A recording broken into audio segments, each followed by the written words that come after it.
বর্ষা এখন পুরো দমে পড়ে গেছে, আর বাঙালির কাছে মাছ বলতে এখন একটাই, ইলিশ মাছ। আর ইলিশও বাজারে ছেয়ে গেছে। নমস্কার বন্ধুরা, কেমন আছেন সবাই? আশা করি আপনারা সকলে খুব ভালো আছেন। তোফাস রান্না বান্নায় আপনাদের সবাইকে স্বাগত জানাই। আর এই ইলিশের মরশুমে আমি আপনাদের সাথে শেয়ার করে নিচ্ছি ইলিশের খুবই জনপ্রিয় একটা পদ, সর্ষে ইলিশ। আমার একজন প্রিয় দর্শক বন্ধু কমেন্ট করেছেন সর্ষে ইলিশের রেসিপি শেয়ার করার জন্য। আর সর্ষে ইলিশের স্বাদ কেমন হয় সেটা বাঙালিদের বলে দিতে হয় না। আর মাছটা যদি একটু বড় আর টাটকা হয় তাহলে স্বাদটা অনেকটাই বেড়ে যায়। আমি এখানে যে মাছটা নিয়েছি তার ওজন হচ্ছে 850 গ্রাম। আমি পুরো মাছটা বাজার থেকে কাটিয়ে নিয়ে এসেছি, তবে আপনারা কিন্তু বাড়িতেও নিজে হাতে নিজের ইচ্ছে মতো পিস করে কেটে নিতে পারেন। আর মাছের মধ্যে রয়ে গেছে পেট ভর্তি ডিম। আমি মাছটাকে ধুয়ে বেছে নিয়ে নিয়েছি, শুধু মাছের মাথাটাকে এখান থেকে বাদ দিয়ে দিয়েছি। মাথাটা দিয়ে আমি অন্য একটা রেসিপি তৈরি করে নেব। প্রথমেই আমি সর্ষেটা বেটে রেডি করে নেব। অনেকেই বলেন সর্ষে বাটলে তিতো হয়ে যায়, তবে আমি আজ যে পদ্ধতিতে দেখাচ্ছি একবার করে দেখবেন, একটুও তিতো হবে না। আমি এখানে নিয়ে নিলাম 4 টেবিল চামচ সাদা সর্ষে আর 3 টেবিল চামচ কালো সর্ষে। প্রথমে সর্ষেটা আমি জল দিয়ে বেশ ভালো করে একটু ধুয়ে নিচ্ছি। ভালো করে ধুয়ে নেওয়া হয়ে গেছে। এবার একটা ছাঁকনির মধ্যে ঢেলে জলটাকে ছেঁকে নিয়েছি। এবার সর্ষেটা বেটে নেব। এর জন্য আমি মিক্সির জার নিয়ে নিয়েছি, আর মিক্সির জারের মধ্যে সর্ষেগুলোকে ঢেলে দিচ্ছি। আর দিয়ে দিলাম 6টা কাঁচা লঙ্কা আর 1 চা চামচ লবণ। এবারে জল দিয়ে দিচ্ছি আর খুব ভালো করে একদম স্মুথ করে সর্ষেটাকে বেটে নেব। আপনারা চাইলে শিলেও বাটতে পারেন। দেখুন আমি সর্ষেটা বেটে নিয়েছি, খুব স্মুথ করে সর্ষেটা বাটা হয়ে গেছে। এবার একটা বাটির মধ্যে ঢেলে রাখবো। দেখুন ঠিক এভাবে বেটে নিতে হবে। এবার বাটির মধ্যে সর্ষেটাকে ঢেলে নিচ্ছি। সর্ষে বাটাটা ঢেলে নেওয়ার পর এর মধ্যে আরো কিছুটা জল আমি মিশিয়ে দেব। এর জন্য মিক্সির জারটাকে ধুয়ে আরো কিছুটা জল আমি এর মধ্যে দিয়ে দিচ্ছি। জল দেওয়ার পর সর্ষে বাটাটা চামচ দিয়ে আবারও খুব ভালো করে একটু গুলে নিচ্ছি। আর এই সর্ষে বাটাটা কিন্তু এখনই রান্নায় ব্যবহার করা যাবে না, কম করে 15 থেকে 20 মিনিট মতো এভাবেই রেস্টে রেখে দিতে হবে, তারপর রান্নায় ব্যবহার করতে হবে। 20 মিনিট সর্ষে বাটাটা রেস্টে রেখে দেওয়ার পর রান্নায় ব্যবহার করলে সর্ষে বাটার মধ্যে তেতো ভাবটা আর থাকবে না। আবার একটা বাটি নিয়ে নিয়েছি, আর বাটির মধ্যে দিয়ে দিচ্ছি লঙ্কার গুঁড়ো। আমি এখানে 1.5 চা চামচ শুকনো লঙ্কার গুঁড়ো দিয়ে দিলাম, 2 চা চামচ হলুদ গুঁড়ো দিয়ে দিলাম, আর দিয়ে দিলাম 1.5 চা চামচ নুন। এবারে দিয়ে দিচ্ছি এর মধ্যে জল। আমি এখানে 1 কাপ মতো জল দিয়ে মশলাটাকে একটু গুলে নিচ্ছি। এবার রান্না শুরু করে দেব। এর জন্য গ্যাসে কড়াই বসিয়ে দিয়েছি, আর কড়াইটাকে ভালো মতো গরম করে নিয়ে দিয়ে দিচ্ছি সর্ষের তেল। আমি এখানে 1/2 কাপ মতো সর্ষের তেল খুব ভালো করে গরম করে নিচ্ছি। তেল ভালো মতো গরম হয়ে গেলে আমি ফোড়নে দিয়ে দিচ্ছি 1/2 চা চামচের একটু বেশি কালো জিরে, আর দিয়ে দিলাম 4টে কাঁচা লঙ্কা। 30-40 সেকেন্ড মতো ফোড়নটাকে একটু নেড়েচেড়ে ভালো করে ভেজে নেব। এবার এর মধ্যে আগে থেকে আমি যে মশলাগুলা জলটা তৈরি করে রেখেছিলাম সেটা ঢেলে দিলাম। এবার এটাকে আমি 1 থেকে 1.5 মিনিট মতো একটু নেড়েচেড়ে ভেজে নেব। এরপর কাঁচা ইলিশ মাছগুলো এর মধ্যে একে একে ছেড়ে দেব।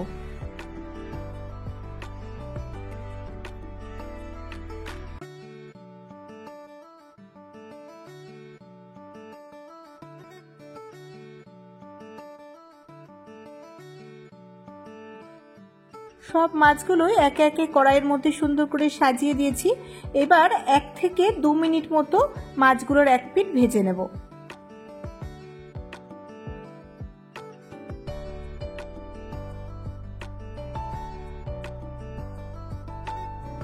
এবার খুব সাবধানে খুন্তি দিয়ে মাছগুলোকে উল্টে দিচ্ছি।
মাছগুলো এভাবে মিনিট 3-4 রান্না করে নেব।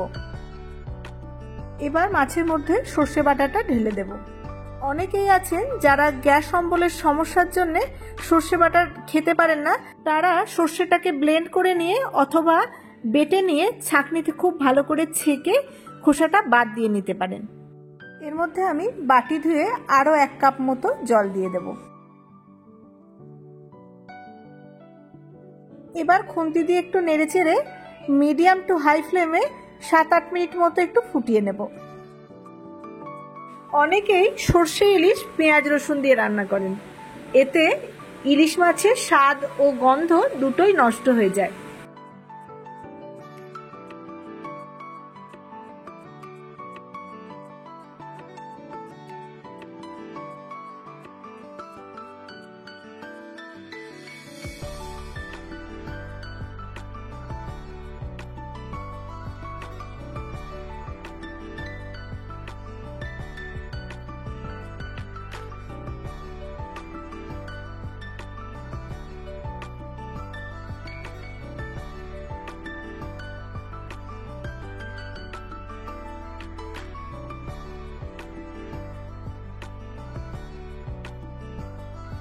এবার রান্নাটা প্রায় হয়ে এসেছে।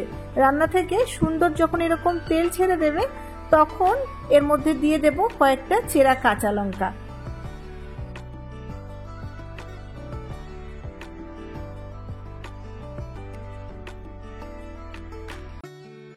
এবার রান্নার একদম শেষে যেটা খুবই প্রয়োজন সেটা হচ্ছে একটু কাঁচা সর্ষের তেল এর মধ্যে ছড়িয়ে দিতে হবে। সর্ষে ইলিশের দারুণ গন্ধ বাড়ি ময় ছড়িয়ে গেছে। এবার একটু ঢাকা দিয়ে এটাকে মিনিট 2 মতো একদম লো ফ্লেমে রেখে দেব। এতে কাঁচা লঙ্কা সর্ষের তেলের গন্ধটা রান্নায় খুব ভালোভাবে মিশে যাবে।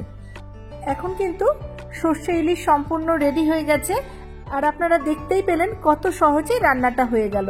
খুবই সহজ রেসিপি। এবার বাড়িতে ইলিশ আসলেই আমি আশা করব একদম আমার মতো এই রেসিপিটা ফলো করে আপনারা রান্নাটা করে দেখবেন। এই সর্ষে ইলিশের রেসিপি আপনাদের কেমন লাগলো সেটা আমাকে কমেন্ট বক্সে কমেন্টের মাধ্যমে জানাতে ভুলবেন না। ভালো লাগলে একটা লাইক করে দেবেন, সকলের সঙ্গে শেয়ার করবেন, আর নতুন বন্ধু হয়ে থাকলে চ্যানেলটা সাবস্ক্রাইব করে আমার পাশে থাকার অনুরোধ রইল। আর পাশে থাকা বেল বাটনটা প্রেস করতে ভুলবেন না, যাতে নতুন কোনো রেসিপি আপলোড করলেই সকলের আগে আপনার কাছে পৌঁছে দিতে পারি। এখন সর্ষে ইলিশ সম্পূর্ণ রেডি হয়ে গেছে পরিবেশন করার জন্য। সাথে শুধু একটু গরম ভাত, আর কিচ্ছু লাগবে না। আর আগেই বলেছি বাঙালিকে সর্ষে ইলিশের স্বাদ বলে বোঝাতে হবে না। আপনারা সকলে খুব ভালো থাকবেন, সুস্থ থাকবেন আর আনন্দে থাকবেন। দেখা হবে খুব শীঘ্রই নতুন আরো একটা রেসিপি নিয়ে। ধন্যবাদ।